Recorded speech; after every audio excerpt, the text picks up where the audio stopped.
कैसे हैं आप लोग। पिछले लेक्चर में हमने चैप्टर 4 की यूनिट 1 खत्म कर ली थी। आज स्टार्ट करेंगे चैप्टर 4 की यूनिट 2, जिसमें है आपका प्रिज्म से रिलेटेड सारे न्यूमेरिकल होंगे। पहला न्यूमेरिकल क्या कह रहा है, a ray of light incident at an angle of 48 degree on a prism of reflecting angle 60 degree suffers a minimum deviation, calculate the angle of minimum deviation. अब आपको मिनिमम डेविएशन निकालना है। मिनिमम डेविएशन का पहले formula देख लेते हैं क्या होता है। डेल्टा मिनिमम बराबर 2i माइनस ए। ठीक, अब आपको i की वैल्यू पता है, a की वैल्यू भी पता है। a की वैल्यू क्या होती है आपकी, रिफ्लेक्टिंग एंगल, और i is the incident angle. Incident angle आपको कितना दिया हुआ है 48, और रिफ्लेक्टिंग कितना दिया हुआ है 60 डिग्री। ठीक, 2 इंटू 48 करेंगे तो कितना आएगा 96 माइनस 60 डिग्री। सॉल्व करने पे आपको कितना मिलेगा 36 डिग्री।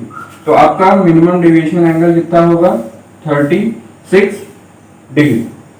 ठीक, तो ये क्वेश्चन कराने का केवल इतना मतलब था कि आपको ये फॉर्मूला रिकॉल हो जाए और यूज कैसे करते हैं। इसमें ए की वैल्यू में ज्यादातर दिक्कत आती है, हम ए में कंफ्यूज हो जाते हैं, ए में कौन सी एंगल की वैल्यू रखेंगे। अब चलते हैं नेक्स्ट क्वेश्चन की तरफ। अब इस क्वेश्चन में क्या है कि आपको इंसिडेंस एंगल निकालना है जिसका मिनिमम डेविएशन कितना है 36 डिग्री, और एंगल कौन सा बन रहा है, एंगल ऑफ प्रिज्म कौन सा है, इक्विलैटरल ट्रायंगल। इक्विलैटरल ट्रायंगल में आपको ए की वैल्यू कितनी मिल जाती है 60 डिग्री। पिछले क्वेश्चन में ए की वैल्यू क्या थी, रिफ्लेक्टिंग एंगल थी क्योंकि प्रोवाइडेड थी। अब ये ए क्या है आपका, ए है आपका एंगल ऑफ प्रिज्म, उसी एंगल पे क्या होता है आपका रिफ्रैक्शन होता है। तो ए की वैल्यू आपके पास है, आई की वैल्यू निकालनी है, और डेविएशन की वैल्यू आपको दी हुई है 36 डिग्री। तो फॉर्मूला फिर से वही लगेगा,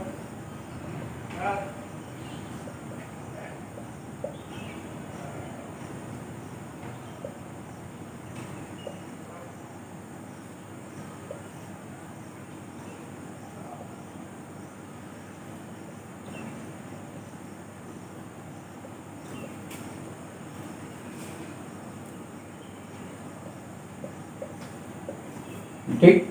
पिछले क्वेश्चन में क्या निकाले थे 36 डिग्री निकाले थे, तो इस क्वेश्चन में क्या आंसर आएगा 48 डिग्री, क्योंकि सारी वैल्यूज सेम है। ठीक, अब चलते हैं नेक्स्ट यूनिट की तरफ, यूनिट 3। अब देखते हैं यूनिट 3 का पहला क्वेश्चन क्या है। A water of pond appears at 2.7 metre deep if the refractive index of the water is 4/3, find the actual length या actual depth of the pond. अब इसमें क्या है, एक और फॉर्मूला यहाँ रिकॉल कर लेते हैं। क्या होता है रिफ्रैक्टिव इंडेक्स का, real depth upon apparent depth.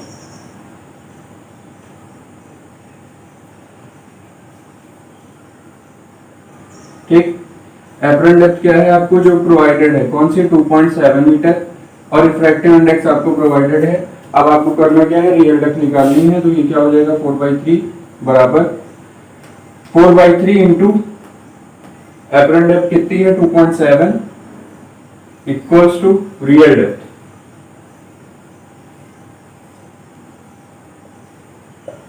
ठीक, अब इसको सॉल्व करेंगे तो ये आपका आएगा 0.9, और 0.9 इंटू 4 तो आएगा 36, तो क्या आएगा एक्चुअल में 3.6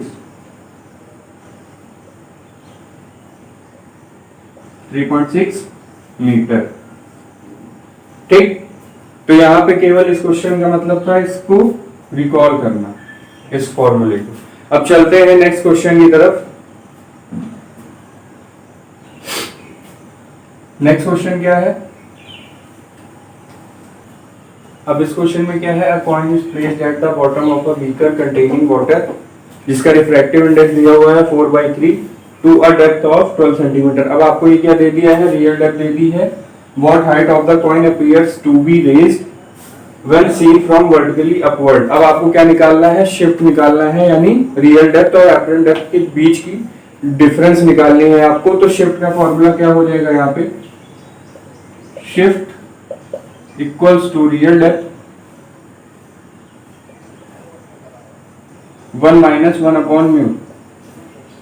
ठीक, अब वैल्यू आपको रख देनी है, सारी वैल्यूज गिवन है। रियल डेप्थ कितनी दी हुई है 12 सेंटीमीटर, 1 माइनस 1 अपॉन 4/3। ठीक, तो 12 इंटू 1 माइनस 3/4,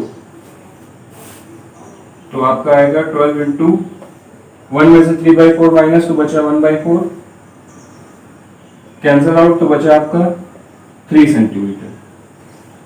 तो ये आपका शिफ्ट आएगा 3 सेंटीमीटर। किसका? एपरेंट डेप्थ और रियल डेप्थ के बीच का जो डिफरेंस होगा वो कितना होगा? 3 सेंटीमीटर। ठीक, चलते हैं नेक्स्ट क्वेश्चन की तरफ। नेक्स्ट क्वेश्चन क्या है? अब इस क्वेश्चन में क्या है, आपको एक पोस्टेज स्टैम्प दे दिया है जो एक रेक्टेंगुलर ग्लास ब्लॉक के नीचे रखा हुआ है जिसका रिफ्रैक्टिव इंडेक्स है 1.5। जब हम उसको ऊपर से देखते हैं तो वो हमें कितना उठा हुआ दिखता है? 7.0 mm। अब आपको कैलकुलेट करनी है थिकनेस ऑफ ग्लास ब्लॉक। अब थिकनेस ऑफ ग्लास ब्लॉक कैसे निकालेंगे? वही आपकी क्या हो जाएगी? रियल डेप्थ हो जाएगी। ठीक, तो एक्चुअली में हमको कैलकुलेट क्या करना है? रियल डेप्थ हमको निकालनी है। ठीक, रियल डेप्थ निकालनी है। शिफ्ट आपको दे दिया है कितना? 7.0 mm। अब कैलकुलेशन कैसे होगी? वही पुराने पिछले वाले फॉर्मूले से। क्या होगा? शिफ्ट बराबर real depth into 1 minus 1 upon mu. ठीक, रियल डेप्थ इधर ले आते हैं, शिफ्ट और शिफ्ट इधर ले आते हैं, तो क्या होगा? Real depth equals to 1 upon shift into 1 minus 1 upon mu. ठीक, वैल्यू रख लेते हैं तो, और इसको हम फ्रैक्शन में कन्वर्ट कर लेते हैं तो कैलकुलेशन आसान हो जाएगी। फ्रैक्शन में कन्वर्ट करेंगे तो क्या आएगा? 3/2।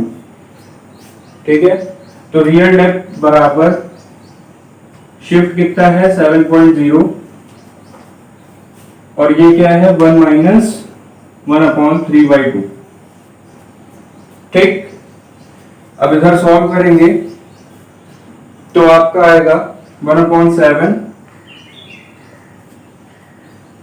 2 ऊपर जाएगा 2/3, 1 में से माइनस होगा, कितना बचेगा? 1/3। ठीक, तो 1/21। ठीक, तो आपकी रियल डेप्थ कितनी आएगी? 1/21। अब इसको आगे सॉल्व करते हैं तो क्या मिलेगा आपको? एक मिनट।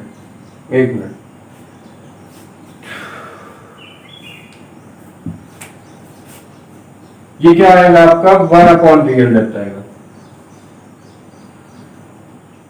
ठीक,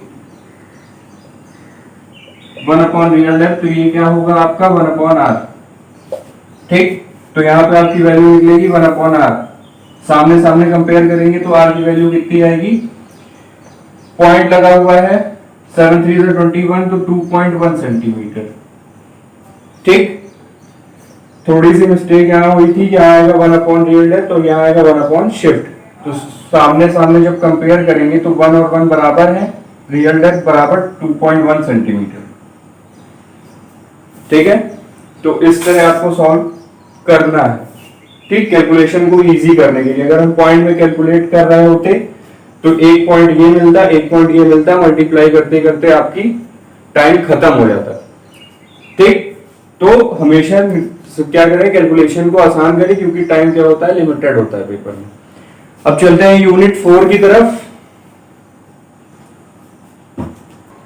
अब इस चैप्टर का लास्ट क्वेश्चन देखते हैं जो कि एक एमसीक्यू है, ज्यादातर पूछे जाने के इसके चांसेस हैं।